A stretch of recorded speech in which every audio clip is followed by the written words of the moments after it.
Under the fading gold of a late frontier evening, Calder rode the narrow trail that curved between two hills of quiet prairie. He looked like a man born from the land itself. Dust in his coat seams, loneliness in the lines around his eyes. A rider whose silence had learned to echo louder than gunfire. He wasn't searching for anything that night. That was the strange part. Some stories begin with a man needing something. This one began with a man who'd stopped expecting anything at all. Then he saw them. 3 shapes in the dirt near a dry creek bed, still as forgotten shadows. His horse halted before he told it to. The air held that cold kind of stillness that tells a man something is wrong. Calder dismounted slowly, boots hitting the earth without a sound.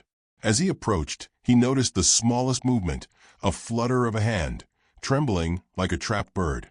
The first woman he saw was young, no more than 22, with long dark hair tangled across her cheek, her lashes wet from fear or exhaustion. She looked up at him as if daylight itself frightened her. Nayeli. That would be her name later, though he did not know it yet. Beside her, another woman crouched protectively despite her own wounds. This one's eyes were fierce, wide, distrustful, eyes that had fought too hard to trust any man who walked on 2 steady boots. She was older by a couple of years, maybe 24, and though bruises darkened her arms, her spirit had not bent. Sahel. The third woman was the eldest, 25, calm even in suffering, with the kind of strength that whispers instead of shouts. She had positioned herself at the front, half shielding the other 2. Her breathing was shallow but controlled, her gaze sharp enough to assess him in one glance. Tallulah. All 3 carried the same silent story, one of being driven out, hunted, pushed past their limits. Calder didn't question it, not then. What mattered was that they were alive, barely, and alone. He knelt, offered water first, speaking with a voice that carried no threat, only steady concern. "Drink slow," he said, not touching them until Tallulah gave the smallest nod of permission. Only then did he help raise the cup to Nayeli's lips. She took a trembling sip, then another, as if she feared he might take it away. No one else was coming. The prairie told him that much. "Let's get you out of the dirt," Calder murmured. Tallulah hesitated, jaw clenched. Sahel's hand tightened around a small stone, ready to defend the younger 2 if needed. Calder pretended not to notice. Instead, he stepped back, giving them space. When they finally allowed it, he lifted Nayeli gently onto his horse, then supported Tallulah and Sahel as they climbed up beside her. He led the horse on foot, refusing to ride while they were hurt. He walked the long miles to his cabin as the night spread across the plains like a blanket of dark velvet. The cabin was small, weathered, but steady, a shelter built by a man who never expected company. He pushed the door open. The sisters stepped inside cautiously, looking around as if waiting for something sharp to reveal itself. Nothing did. Only a fire waiting to be lit and a table that had sat empty too long. Calder worked with quiet efficiency. He set a pot of stew over the fire, mixed herbs for their bruises, offered blankets without a single demand attached. Tallulah watched him with a scholar's focus, searching for the angle. Sahel kept her distance, leaning against the far wall, arms crossed like a shield. Nayeli curled near the fire, her small frame shaking from cold and memory. "You're safe here," Calder said, not as a performance, but as a truth he meant to protect. Tallulah bowed her head in a gratitude wrapped with caution. "We won't stay long," she murmured. "You stay as long as you need," Calder replied. Those were the simplest words he'd spoken in months, yet they landed like fresh air in the room. By morning, whispers had already spread across town.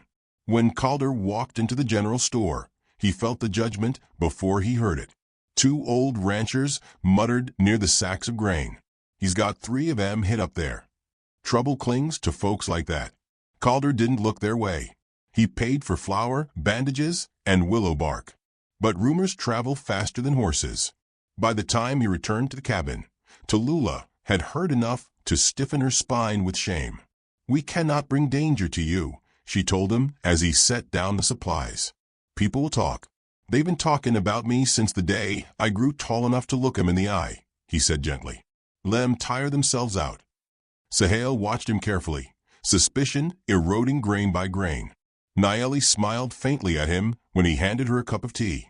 He returned that smile with a softness he rarely let himself feel. Days passed, stitched together by small acts that didn't need names. Calder mended Tallulah's torn moccasin. He carved a small wooden horse for Naeli to distract her trembling hands. He never spoke of gratitude, never asked for trust. But slowly, trust began to gather on the table, between them like warm lantern light. The sisters told him little, but enough. They had left their family camp after being threatened by men stirred by debts and anger. Their father, Red Elk, had made choices out of desperation, and consequences had spilled onto the daughters. They escaped before those consequences took a worse shape. "He will come," Tallulah whispered one night while the fire snapped softly. "He will try to take us back." "Then we'll talk when he does," Calder said, calm as evening rain.